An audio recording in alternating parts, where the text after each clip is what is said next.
जय माताजी बधाने। तो जो આપણે હવે ગાઉને નાસ્તા બાસ્તા કરાવી દેવી અને નીંદ તો આપણે નાખી દીધી છે તોરવાઈને આપણે જો નીંદવાનું હાલે છે જા એટલું નીંદાઈ ગયું છે જા રસકો એટલું નીંદાઈ ગયો છે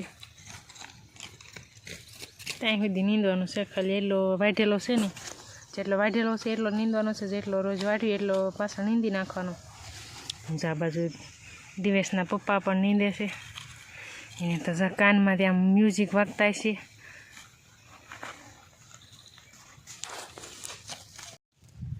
જો આપણે નીંદતા નીંદતા રાતડી વાગી ગઈ છે આપણને તો તમને બતાવું છું જાય અંગૂઠે વાગી ગઈ છે આપણને આવી રીતના નીંદતા તે દાંતડી છે વાગી ગઈ છે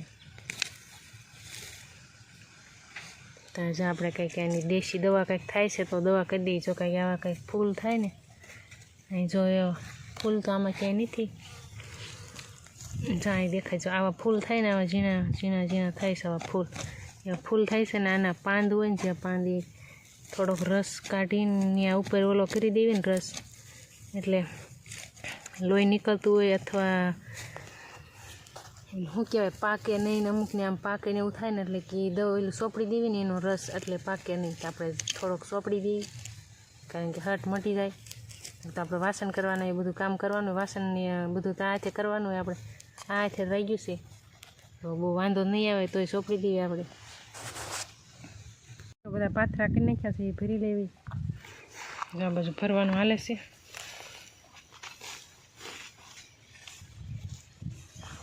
જો આપણે તો એને સલાકો લઈ દીધો હવે પાથરી દીધો ને હવે ભરી લેવી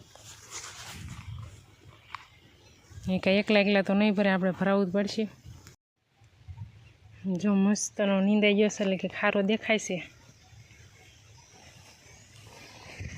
હવે તો જો આમાં બધું ભરી લીધું છે ને હવે બહાર નાખી એવી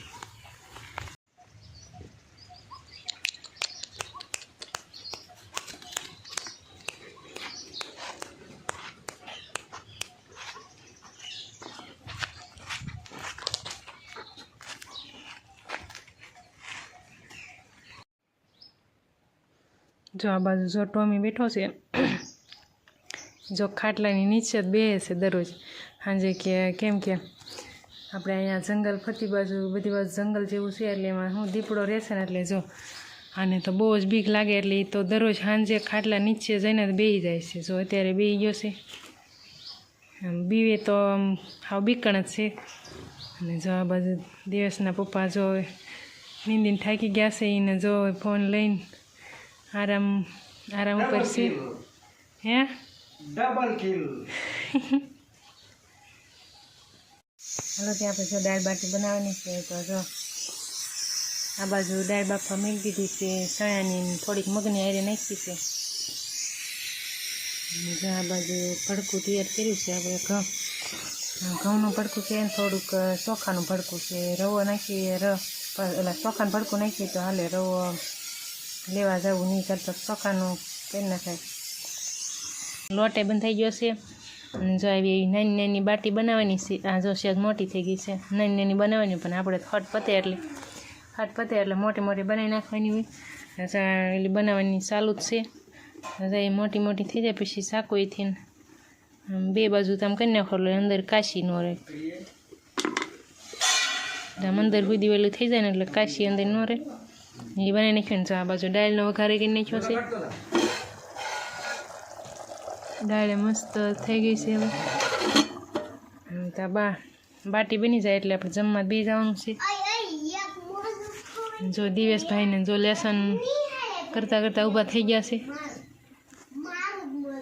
જો આપણી બાટી બધી બની ગઈ છે જો આમાં થોડુંક તેલ નાખીને એક પાવડા બે પાવડા જેટલું તેલ નાખ્યું છે અને અંદર નાખી દીધી બાટી અને પછી જો આમ છે હલાવી નાખવાની એટલે સેન તળીએ સોટી ન જાય હવે આ ઘડીક બંધ કરી દેવી જો આ બધી બાટી જો આમ ઊંધી કરી નાખી છે ફેરવી નાખી છે હેઠેથી ચડી ગયા છે એટલે ઊંધી કરી નાખી છે હું પાછું ઘડીક ઢાંકી દેવી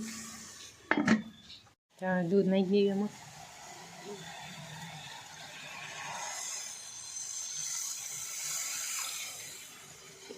બે ત્રણ ડાળી બનાવવાનું કીધું છે તો ત્રણ ડાળી થઈ જશે. થોડો વધારે થઈ ગયો એવું લાગે છે.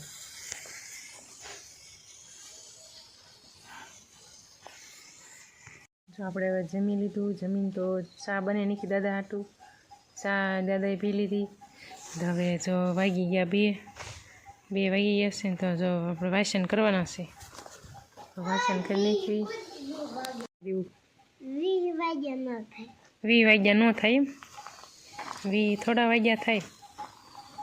કેટલા વાગે તે 12 સુધી હોય કે કેવું હોય? દિવસ તારનું લેસન કેટલું થયું? એક પંતું. કેટલું લખવાનું બાકી છે?